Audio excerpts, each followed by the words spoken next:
Triste nouvelle pour la Côte d'Ivoire. Nous venons d'apprendre la mort d'un militaire ivoirien. Voici ce qui se passe réellement. Regardez la vidéo.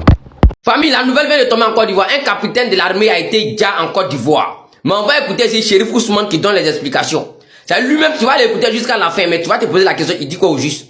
Famille, on se pose les questions. Pourquoi, après l'attaque du Mali, la France, les États-Unis, deux sont très déclarés pour dire leurs soldats ont perdu, leurs soldats ont déjà. En Côte d'Ivoire, si on vient nous dire aujourd'hui, en Côte d'Ivoire, si on vient nous dire que non, un capitaine de l'armée est sorti la nuit et puis il a été déjà. C'est vraiment trop flou cette histoire. Mais on va écouter Chérif Ousmane et puis on revient les gars, on l'écoute. On se lève avec beaucoup d'énergie habituellement si tu les vendredis, parce que c'est le week-end. Mais là, ça n'a pas été bon. Écoutez. Le capitaine Guerba Fabien, suprême bataillon d'infanterie, aux environs de 1h du matin, serait sorti lui-même à bord d'un pick-up pour aller en ville atterrir. Il a bien vécu, il allait en ville. Donc, de retour, pour aller faire quoi, je ne sais pas. Ah, tu sais pas, il est pas dit faire quoi? Au niveau de la zone opérationnelle, il va nous situer. D'accord. Donc, de retour, en retournant au camp, à pratiquement près de 200 mètres du poste, du cantonnement. Écoutez. Bon, personne n'a vu ce qui s'est réellement passé, mais c'est la sentinelle du cantonnement qui a donc qui voit un véhicule, je veux dire, les phares allumés à une distance à peu près 200 mètres de lui. Donc il alerte maintenant sa hiérarchie qui désigne un certain élément qui se dépose sur les deux, et c'est le capitaine à bord de son véhicule qui a donc fait une sortie de l'eau, donc un tour. Évacué, il est donc décédé ce matin à Bounan vers 5h du matin. Faut croire, Chérif Ousmane. Non mais les gars, Chérif Ousmane, faut nous prendre au sérieux, respecte-nous, mais tu n'es pas n'importe qui. Tu es le général de l'armée de terre de Côte d'Ivoire. Mais est-ce que les explications que tu es en train de nous donner ici, est-ce que c'est clair les gars? Quand vous-même vous écoutez les explications, ça dit que Chérif Ousmane est en train d'expliquer là, toi-même tu as compris quoi de bon? Non, les gars, il est sorti. Non, il venait la nuit. Non, il a croisé autre voiture. Non, il voulait alerter son hiérarchie. Non, ça n'a pas marché. Un coup, il a été déjà. Famille, la vérité va sortir. Nous tous on sait. Parmi vos mercenaires que vous avez envoyés au Mali, là, si vous savez qu'il était parmi eux et que les femmes l'ont déjà là-bas, dites la vérité aux Ivoiriens. Vous comprenez? Ou bien si vous savez qu'il était avec vous, il est avec vous, et puis vous-même vous l'avez déjà parce que vous savez qu'il n'est plus avec vous, il n'est pas d'accord avec vous. Vous l'avez vu quand quelqu'un qui veut se rébeller d'une manière, vous l'avez déjà là. Dites la vérité aux Ivoiriens. Parce que vous, on vous connaît. Une fois que quelqu'un est avec vous et qui commence à dire la vérité, mais commence à se comporter bizarre, il n'est plus avec vous net, vous commencez à trouver des solutions pour les gars. Parce que là, on parle d'un capitaine, on parle pas de n'importe qui, c'est un capitaine. Vous comprenez? Donc, si vous l'avez vu en suspect, peut-être il peut vous trahir ou bien un moment, quoi, cause vous l'avez déjà là. Dites la vérité aux Ivoiriens, dites la vérité à sa famille. C'est mieux que de rester en train d'inventer des histoires, dormir debout, venir raconter aux gens ici. Quand on écoute ça là, même un enfant de 2 ans, si tu lui racontes ça, il va pas te croire, il va pas accepter ça. Quelqu'un sorti à la voiture la nuit, il a allumé phare. Non, il a vu telle personne venir, il a alerté. Tu dis rien. Partagez la vidéo, république, la vérité va sortir tôt ou tard ensemble, famille. La mort d'un militaire ivoirien avec des explications suspectes. Je vais vous laisser regarder la vidéo et puis on avance. Comme actuellement, on voit beaucoup de pays qui annoncent la disparition de leurs militaires ou bien il y en a qui disent que leur militaire est mort aussi. On va essayer de commenter dessus. Je vais vous laisser regarder la vidéo et on va commenter derrière. Partagez. Le capitaine Guerba Fabien, du premier bataillon d'infanterie, aux environs de 1h du matin, serait sorti lui-même à bord d'un pick-up pour aller en ville atterrir. Il a pris un véhicule, il allait en ville. Donc, de retour, pour aller faire quoi, je ne sais pas, ça je ne peux pas vous dire, je pense que les enquêtes au niveau de la zone opérationnelle vont nous situer. Donc, de retour, en retournant au camp, à pratiquement près de 200 mètres du poste du cantonnement. Bon, personne n'a vu ce qui s'est réellement passé, mais c'est la sentinelle du cantonnement qui voit un véhicule, je veux dire, les phares allumés à une distance à peu près 200 mètres de lui. Donc il alerte maintenant sa hiérarchie qui désigne un certain nombre d'éléments qui se déposent sur le lieu. Et c'est le capitaine à bord de son véhicule qui a donc fait une sortie de l'eau, donc un taureau. Évacué, il est donc décédé ce matin à Bounan vers 5h du matin. Donc c'est vraiment une triste nouvelle. Si tu crois à ces explications, mets ça dans les commentaires. Moi, pour moi, les explications ne sont pas claires. Comme par hasard, il y a l'attaque au Mali.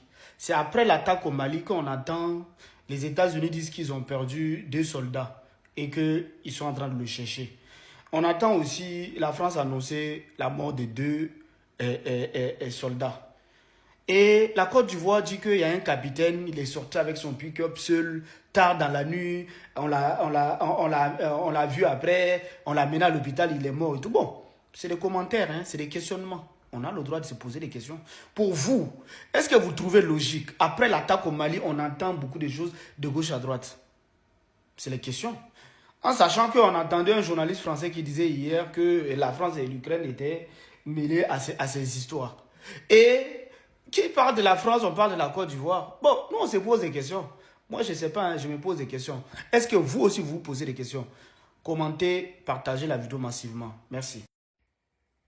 Camarades, peuple d'Afrique, peuple de Côte d'Ivoire, mes chers compatriotes d'Afrique du Sud, de l'Est, de l'Ouest, en passant par le centre, soyez salués en vos rangs, grade et qualité. Chers camarades, l'heure est grave. Notre pays, la Côte d'Ivoire, va mal. Chers camarades, notre pays, la Côte d'Ivoire, est devenu un ghetto. Un ghetto qui est dirigé par Dramane Ouattara et ses délinquants. Secondé par son petit frère Ténébraiman Ouattara, qui a le droit de vie et de mort sur quelque Ivoirien que ce soit. Chers camarades peu d'Afrique, c'est avec un cœur lourd, un cœur maîtris que je prends la parole devant vous ce matin. L'heure est grave, l'heure est très grave. Il est temps, grand temps, que les Ivoiriens se lèvent. Il est temps, grand temps, que les Ivoiriens se réveillent. Il est temps, grand temps, que les Ivoiriens prennent leur destin en main. Parce que je l'ai dit, parfois quand je parle, les gens mettent dans l'amusement. Mais en réalité, c'est la pure vérité que je vous dis. Dans un avenir proche, les Ivoiriens vont se promener avec 4 de séjour dans leur propre pays. Cela arrivera bientôt. Chers camarades, de quoi s'agit-il? Excusez-moi.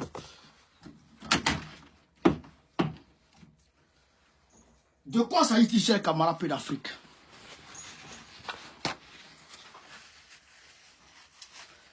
Il s'agit d'un capitaine de l'armée de Côte d'Ivoire et de Eli Pada. Un capitaine de l'armée de Côte d'Ivoire qui a été torturé à mort. Qui a été torturé jusqu'à rendre l'âme. Pourquoi? Parce qu'il a eu à porter des critiques sur Ténébraiman. Un petit papier. Ténébraiman, moi il dit, on connaît, il bat bien, il bat du gros. Toi on va les critiquer. Même Dieu on le critique. Même Dieu on le critique. Dieu qui est Dieu, là, Satan a critiqué Dieu devant lui-même. Et Dieu n'a pas tué Satan. Dieu n'a pas torturé Satan à mort. Toi, parce qu'on te critique et tu tues enfants des gens. Tu tues mari des gens. Tu tues papa des gens. Chers camarades, l'heure est grave. L'heure est très grave. Qu'est-ce qui s'est passé? Un capitaine ivoirien du nom de Armand. Il s'appelle Armand. Il s'appelle Niamie Kwaku Armand. Niamie Kwaku Armand. Il est de son nom, on peut conclure qu'il est très rapidement un baoulé. De son nom, on peut conclure qu'il est très rapidement un baoulé. Comme il sait que le parti à majorité baoulé, à majorité à Caen, est dans l'opposition. Et donc, il s'est dit que c'est dangereux les critiques que le gars a portées contre lui. Qu'est-ce qui s'est passé en réalité? Le gars, et méfiez-vous de vos amis proches. Le gars était en train de causer avec son ami, son collègue. Et donc, leur causerie, c'est Karim. Merci pour l'histoire, camarade. Leur causerie, c'est porté sur Ténébraiement et son comportement dans l'armée. Il a eu à porter un certain nombre de critiques. Et donc, quand il était en train de porter ses critiques, son ami était un mouchard. Et son ami l'a enregistré. Son ami l'a enregistré et son ami a envoyé l'enregistrement audio à Ténébraiement. Voilà comment il a été mouillé. Et donc, Ténébraiement le prend, il envoie le gars au Sébroco. Et on torture le gars. On le torture. Et après, on envoie la DST. On le torture. Et le gars meurt. Et quand le gars meurt, il y a un ami proche de Ténébraiement. Qui s'appelle Yacouba Doumbia, journaliste observateur averti. Voilà. Qui s'est fait appeler Yacouba Doumbia, journaliste averti, voilà, de son rang. Il dit ceci: décès inopiné d'un capitaine de l'armée. Donc, ce qui veut dire que ce que nous disions depuis longtemps est une vérité et est vérifié. Le capitaine Niamien Kouakou Armand, immatriculé 001 93 220 43, affecté au groupement ministériel des moyens généraux, top moins, est décédé subitement ce vendredi 19 janvier. Le militaire avait été incarcéré à la garnison, à l'état-major général. Selon le règlement militaire, la veillée pour non-respect des consignes, selon le règlement militaire, la veille pour non-respect militaire des consignes militaires. Je ne sais pas ce qu'il a dit. Selon le rapport préliminaire, le capitaine Niamien a exprimé le besoin de se rendre à l'infirmerie dans la matinée de ce vendredi. C'est en chemin qu'il a été victime d'un malaise. Malgré les efforts pour le sauver, son décès est survenu pendant son transfert vers l'hôpital militaire d'Abidjan. Les premières observations laissent à penser que la cause serait un accident vasculaire cérébral, AVC. La famille du défunt, après avoir été informée de la triste nouvelle, s'est rendue sur les lieux pour constater le décès. Elle a ensuite demandé à ce que le corps soit transféré au service de pompes funèbres d'Ivoseb. Contrairement aux rumeurs circulant concernant un acte de torture distillé par les officines proches de Guillaume Soro, il n'en est rien. Vous comprenez? Depuis longtemps, nous on dit il est malade, il est blessé. Ils sont en train de le torturer. Et ils disent non, c'est faux, c'est faux. Maintenant, on dit le gars, on l'a pris, on l'a mené à la clinique. Et le gars, il a fait AVC dans son véhicule, je dirais le véhicule qui le transportait, et puis il est mort. On peut croire à ça? On peut croire à ça? Est-ce qu'on peut croire à ça? Voilà comment notre pays est devenu. Voilà comment le pays est devenu. Malheureusement, force est de constater que les Ivoiriens sont terrorisés. Les Ivoiriens sont terrorisés. Ils sont avides d'argent. L'argent, c'est ça qui les intéresse. Bon, pas que c'est ça qui les intéresse, mais ils sont facilement achetables.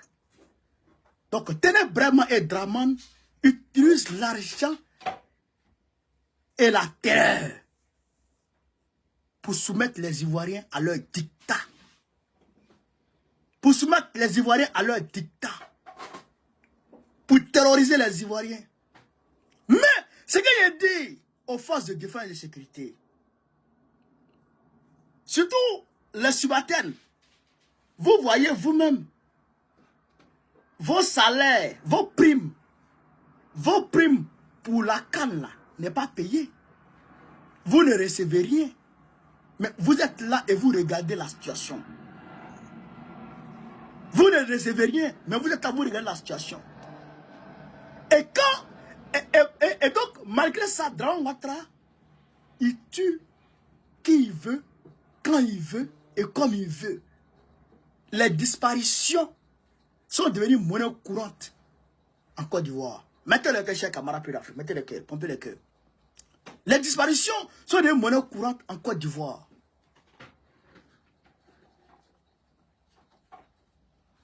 Chers camarades, l'heure est grave. Il faut que les Ivoiriens se lèvent. Et à côté de ça... Oh, chers camarades, chers frères, chers amis patriotes de Côte d'Ivoire, chers Africains d'ici et d'ailleurs, qui s'intéressent et qui suivent l'actualité ivoirienne, je vous salue depuis vos différentes localisations et géolocalisations. Oui, chers camarades, du côté de Bonois, vous savez très bien que les habitants de Bonois sont sortis. Mais nous allons vous donner les détails de ce qui s'est passé à Bonois. Et suivez la vidéo jusqu'à la fin parce que vous allez écouter les habitants de Bonois eux-mêmes vous expliquer. Mais je vais vous résumer ça ici, chers camarades. L'enfant qui a été tué par Sogodogo, un Burkinabé, mais qui a fait la rébellion, qui est devenu aujourd'hui, je ne sais pas, commandant ou je ne sais quoi. C'est lui qui était devant la troupe. La vidéo que vous avez vue, où les gens cassaient le portail, et les gens lançaient les gaz lacrymogènes dans les cours, c'est Sogodogo, mais Sogokwa, là, je ne sais pas si il prononce bien le nom, c'est lui qui a donné l'ordre. Il n'y avait personne. Quand tu regardes la vidéo, il n'y avait pas de manifestants. Mais les gens cassaient les portails pour entrer dans les maisons des gens. En réalité, chers camarades, l'enfant qui a été tué, parlons un peu de lui, le jeune qui est décédé, le jeune de 22 ans, il n'était même pas en train de marcher. Selon les habitants du quartier et ceux qui le connaissent bien, c'est un gérant. Il gère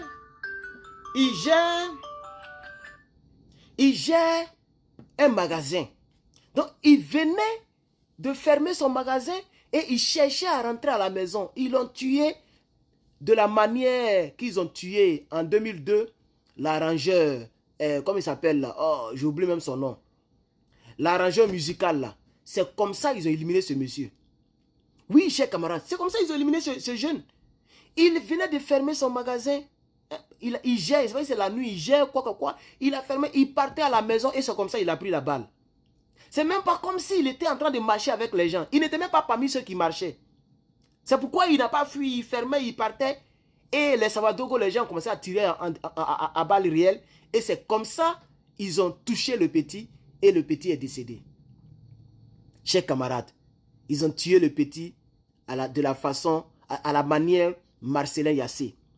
Parce que Marcellin Yassé, il sortait de son studio et les balles des rebelles l'ont eu. C'est comme ça le petit, il a reçu la balle. Vous comprenez? On a vu Makosso qui s'est réjoui de la mort du petit. On a vu le RDR qui se sont réjouis de la mort du petit. Mais en réalité, ce n'est même pas quelqu'un qui marchait. Comme l'a dit un habitant de Bonois que vous allez écouter vers la fin de la vidéo. Il dit que le petit même ne sait même pas écrire le mot politique. C'est un petit grouilleur, c'est pas quelqu'un même, il connaît même pas, il ne sait pas bien parler français, il ne sait pas écrire même le mot politique. Et les gens l'ont tué comme ça. Vous voyez, aujourd'hui, l'armée, la soi-disant armée de Côte d'Ivoire est dirigée par les étrangers. Est-ce qu'un vrai Ivoirien, fils de Côte d'Ivoire, patriote, né en Côte d'Ivoire, ses parents sont nés en Côte d'Ivoire, peut faire ce que Sogodogome, Sawadogome, je ne sais qui là, ce qu'il fait là, est-ce qu'un vrai fils d'Ivoirien peut faire ça? C'est un apatride.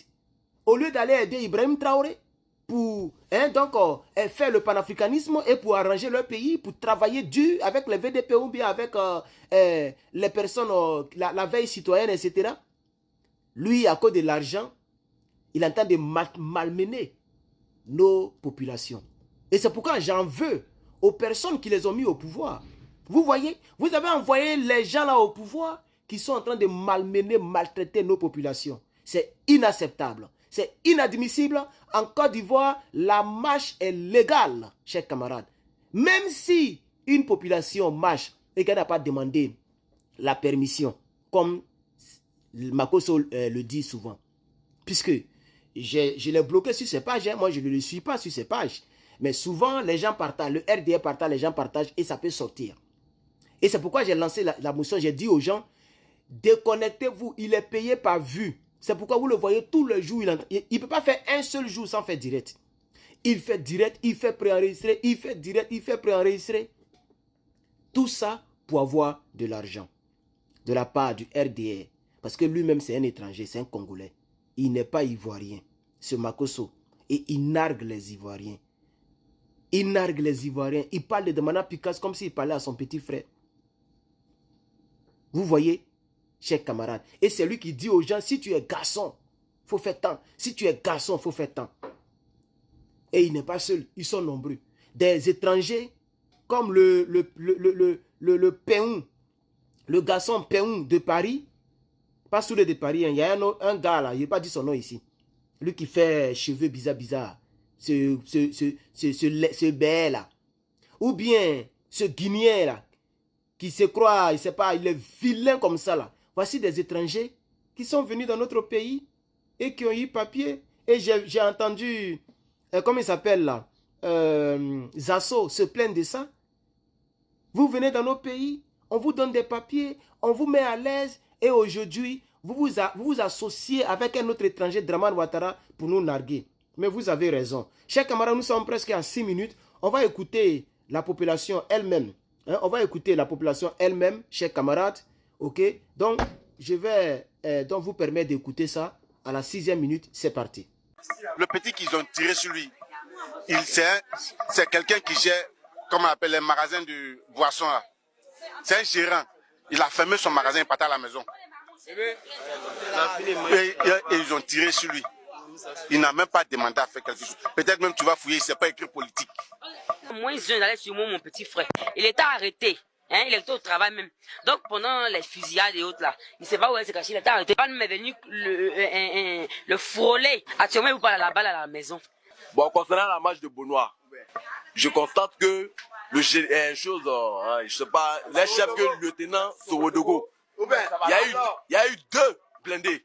Lui, il était devant. Il n'y avait personne sur la route. Mais il a ordonné que ces gens lancent les accumos dans les coups. Nous avons nos nouveaux-nés, nous avons nos enfants. Ma maman était dans la maison, elle allait se laver dans la maison. Elle était dans la douche, elle est rentrée dans la maison. On dit qu'ils ont dû poursuivre les petits là. On demande pourquoi, il dit pour rien. Le petit est rentré dans la chambre. Ma maman là pour aller se sauver. Le gourmand, il ne sait pas si, moi je sais pas si il a appelé gourmand, il a appelé quoi, il était en treillis. Il est rentré dans la chambre, il a traversé ma grand-mère au salon, trouvé ma maman dans la chambre. Maman dit, mais il y a quoi? Le petit a fait quoi? Et puis elle était nue, même si on dit. Maman demande, il a fait quoi? Il répond à maman que le petit n'a rien fait. Bon, il n'a rien fait, tu viens de traverser une cour, jusqu'à rentrer dans le salon, tu trouves une vieille personne, qui est moi, ma grand-mère. Tu t'en train de trouver ma maman dans la chambre, et puis elle était nue. Quand ils viennent que tu as couru là, tu cours là, ils disent non que, pourquoi tu cours? L'armée ivoirienne fait maintenant de la politique. C'est quoi, on est fatigué dans ce pays? Ça suffit. Donc nous disons à l'armée de prendre bien sa disposition. Tout change. Tout change du jour au lendemain. Tout change du jour au lendemain. Tout change. Monsieur le général Apalo Touré. Oui, monsieur le rebelle. Lui qui a vendu l'école de gendarmerie de Torogoué. Tu es mauvais. Aujourd'hui, c'est les Sawadogo, les Sogodogo. C'est eux que tu mets devant. Comme ça, ils ne vont pas avoir pitié de la population ivoirienne. Puisque eux-mêmes, ce n'est pas leur peuple. Sogodogo, là, c'est un nom burkinabé. Mais Sawadogo, c'est pas, c'est entre les deux, là. C'est un nom burkinabé. C'est lui qui est devant et qui donne les ordres, lui et puis beaucoup. Tu vas voir même tous ceux qui marchent avec eux, là. On les a triés sous le volet. Un jour, j'ai vu une vidéo où lui-même, il parlait. Et il disait que il a dit quoi? La force tranquille ou quoi là? C'est même pas une armée régalienne. Non. C'est une armée privé parallèle de Apollo que Apollo utilise pour martyriser les Ivoiriens. Chers parents, chers frères patriotes, distribuez-moi cette vidéo pour que plusieurs personnes soient au courant de ce qui se passe et ce qui s'est passé à Benoît. Oui, chers camarades, partagez cette vidéo partout. Le combat continue. Que Dieu nous aide. Et nous disons merci. Écris en commentaire. Mais tu mets merci et tu mets arrobase et tu identifies Guillaume Soro. Ceux qui sont sur Facebook. Identifiez Guillaume Soro et dites-lui merci pour l'état des droits qu'il a installé en Côte d'Ivoire. Pour la démocratie qu'il a installée en Côte d'Ivoire. Dites merci à Guillaume Soro et à tous les gens du Nord et à tous les rebelles. Merci, chers camarades. On a appris la leçon. On a très bien compris. Que Dieu nous bénisse. Herman le Patriote. Abonnez-vous pour ne plus manquer mes actualités. Je vous remercie.